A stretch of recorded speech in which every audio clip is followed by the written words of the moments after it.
problema donde vamos a manejar el concepto de la aceleración de Coriolis. Me dice que desde una altura h0 situada en un punto sobre el ecuador terrestre, pues aquí tenemos el ecuador. He tomado un punto que voy a ponerlo aquí y a este eje lo voy a llamar eje Z.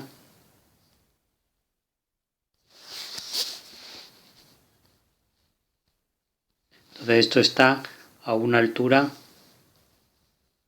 h0 sobre el ecuador. La Tierra está girando, sabemos que la Tierra gira de oeste a este. Esto es el oeste, esto es el este, y la velocidad de giro de la Tierra, que voy a llamar omega, esta velocidad de giro, el vector tiene que ser coherente con el giro, es decir, si estamos girando en este sentido, el vector es saliente, ¿no? Si fuese un sacacorchos que giramos así, saldría, no nos meteríamos para adentro. Así que puedo dibujar aquí el vector omega. Valor de omega pues es fácil de calcular porque sabemos que es una vuelta por día, pasando la vuelta a radianes. Una vuelta son 2 pi radianes y un día, que son 24 horas, y una hora 3600 segundos, nos da una velocidad angular de 7,3 por 10 a la menos 5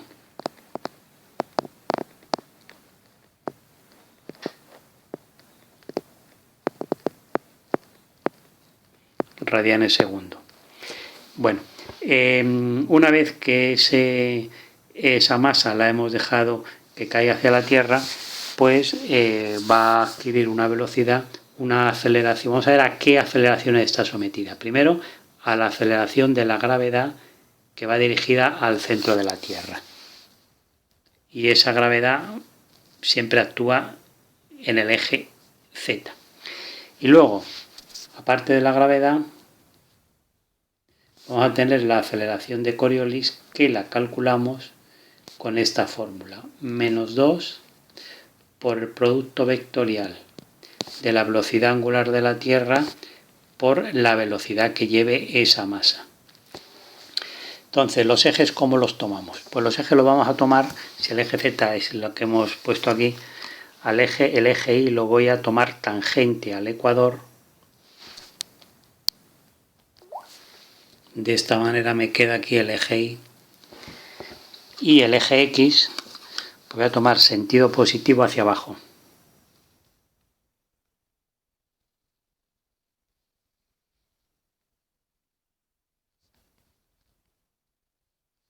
Voy a dibujar el vector rotación de la Tierra, lo voy a dibujar en este punto, para poder ver dirección y sentido de la aceleración de Coriolis. La aceleración, vamos a ver qué valores tiene. Primero, según el eje X, se va a poner aquí el vector según el eje X, Y, Z de la aceleración. En el eje X, ¿hay gravedad? No, porque actúa según el eje Z. ¿Hay aceleración de Coriolis? Pues si nos fijamos en la fórmula, como uno de los vectores que multiplico lleva la propia dirección del eje X, nunca podré tener un resultado que sea distinto de cero, porque tenéis que recordar que el producto vectorial, va a recordar un momento aquí, producto vectorial de dos vectores, vector U, vector V. Si yo hago producto vectorial de U por V, el resultado es un vector perpendicular al plano definido por los dos y que lleva sentido del primero al segundo, según la regla del sacacorchos, pues el primero al segundo iría hacia arriba. O sea que este será U vectorialmente por U. Entonces, si un vector que multiplico el omega lleva la dirección del eje X, nunca el resultado, aunque multiplica, va a poder salir en el propio eje X. De manera que según el eje X no hay ni gravedad ni Coriolis, 0. Según el eje Y, pues según el eje Y vamos a ver qué pasa. La velocidad de caída del cuerpo hacia el centro de la Tierra pues va a tener una componente de velocidad que podemos llamar, que es Vz. Entonces, si nosotros vemos la fórmula de la aceleración de Coriolis, si multiplicamos omega por v nos daría, en este sentido, ¿no? Omega por v nos daría un vector en dirección negativa del eje Y, pero ojo, tenemos un signo menos delante. Ese signo menos cambia el sentido. Por lo tanto, la aceleración de Coriolis según el eje Y va a tener sentido positivo según el eje Y. La dibujo aquí. Aceleración de Coriolis según el eje Y. ¿Y aceleración de la gravedad hay? No, porque la gravedad, insisto, solo actúa según el eje Z. De manera que tendremos 2 por velocidad angular por Vz y esto será por J. Recuerdo también que el producto vectorial, el módulo, esto ya son los valores que serían numéricos. El módulo de U por V es el módulo de U por el módulo de V por el seno del ángulo que forma. Entonces aquí sería el ángulo alfa, pero nuestro problema son 90 grados. Seno de 90 es 1, por lo tanto por eso pongo 2 omega Vz. Y el menos, bueno, el menos lo que lo he explicado es para saber la dirección y el sentido que lleva, por lo tanto ya es el valor positivo que tiene este valor, 2 omega por Vz. Y ahora nos queda Z, que en Z actúa Coriolis y gravedad, pero fijaros, Coriolis, si multiplicamos omega, que es un 10 a la menos 5 por la velocidad de caída, el número es pequeñísimo en comparación con lo que vale la gravedad, que vale 9,8, aproximadamente 10 metros segundo. Por lo tanto, ahí voy a hacer la aproximación de considerar solo la gravedad. O sea que en el eje Z menos G por A. Esto es el vector aceleración. Está compuesto. El eje X por nada, el eje Y por la de Coriolis y en el eje Z por la gravedad, porque hemos hecho la aproximación de despreciar la de Coriolis. Vamos a trabajar con el eje X. Si trabajamos con el eje X, si la aceleración de X es la variación de la velocidad según X con el tiempo, y hemos quedado que es 0, eso significa que la velocidad según X es constante, ¿no? Cuando la derivada es 0 es que la función es constante. Constante y inicialmente es 0, pues la velocidad será 0 según el eje X. Y la posición, como sabemos que velocidad es igual a la variación de la posición X con el tiempo, y si la velocidad es 0, pues la posición de X igual a 0.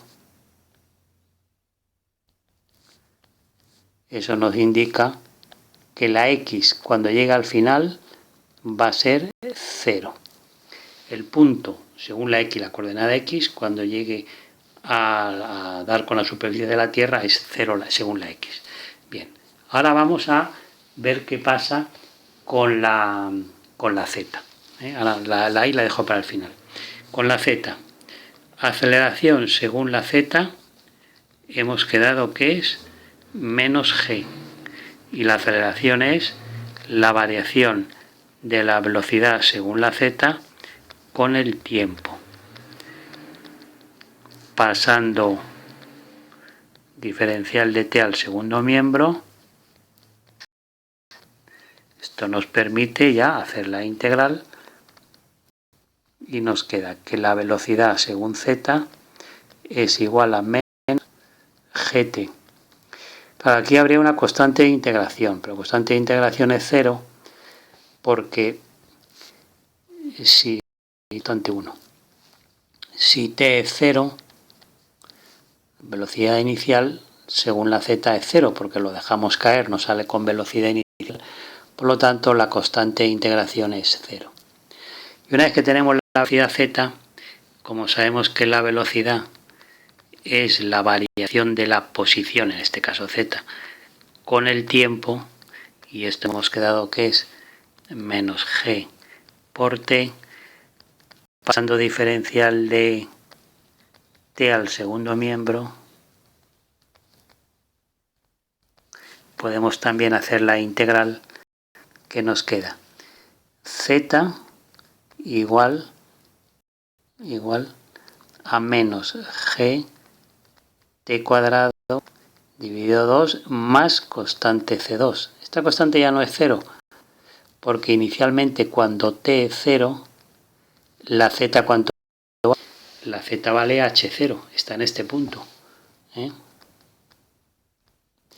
manera que la z es igual a h0 menos g por t. Eso es como va a ir variando la z con el tiempo. Bueno, pues esto, espera, t cuadrado partido por 2. Esto es cómo varía la z con el tiempo, y la x ya lo está. Y ahora nos vamos a la y, que es donde está la aceleración de Coriolis. Bueno, la aceleración de Coriolis, como tiene este sentido que hemos deducido, está claro que se va a desviar hacia el este. O sea, eso ya lo sabemos desde ahora. Podemos calcular la magnitud de esa desviación, pero que se desvía hacia el este ya está deducido. Vamos ahora a trabajar en el eje y. Bueno, pues la aceleración según el eje y es la variación de la velocidad según y con el tiempo. Y como esa aceleración era 2 omega vz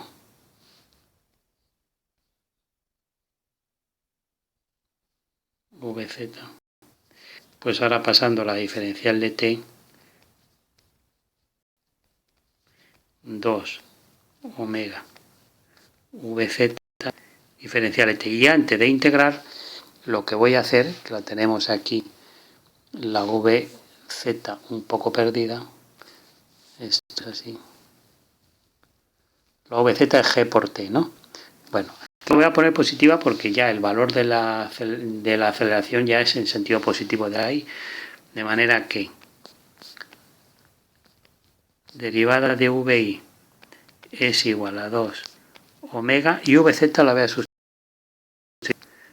t diferencial de t.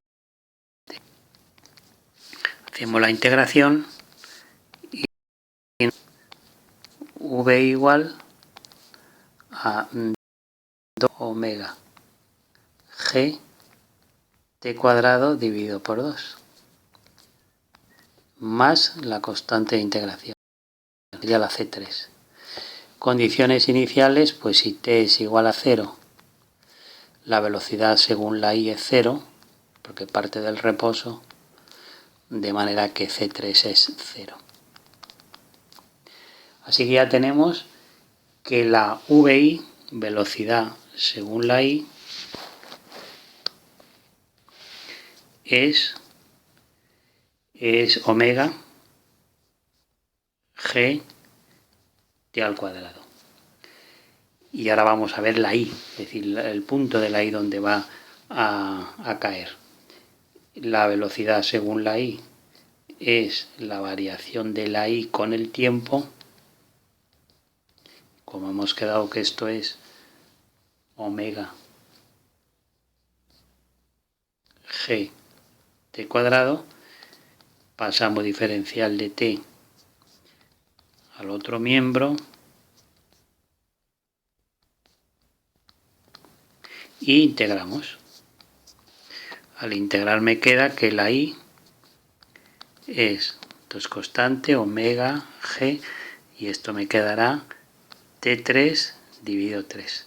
De manera que la desviación según la i, o sea que la masa va a caer así, pero se va a desviar, así exagerándolo un poco, se va a desviar este y va a caer a una distancia que podemos calcular la desvía.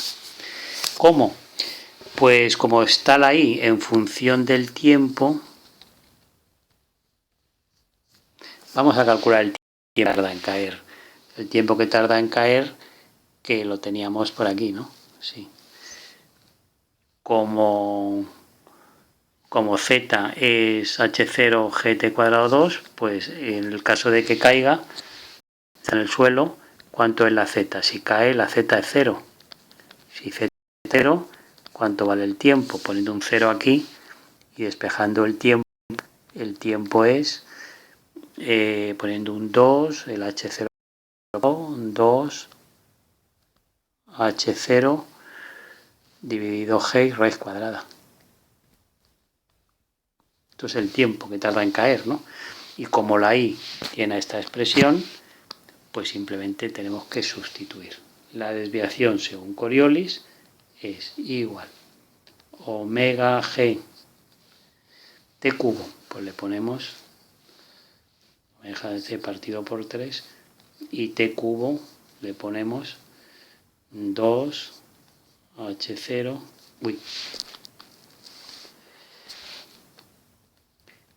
h0 partido por g al cubo. Todos son constantes y bueno, esto lo podemos poner más bonito, omega g dividido 3 y aquí ponemos 2 al cubo es 8, h0 al cubo y g al cubo. Podemos sacar g cuadrado, con esta g se va, omega 3, raíz de 8 es 2 raíz de 2 y adentro de la raíz podemos dejar el h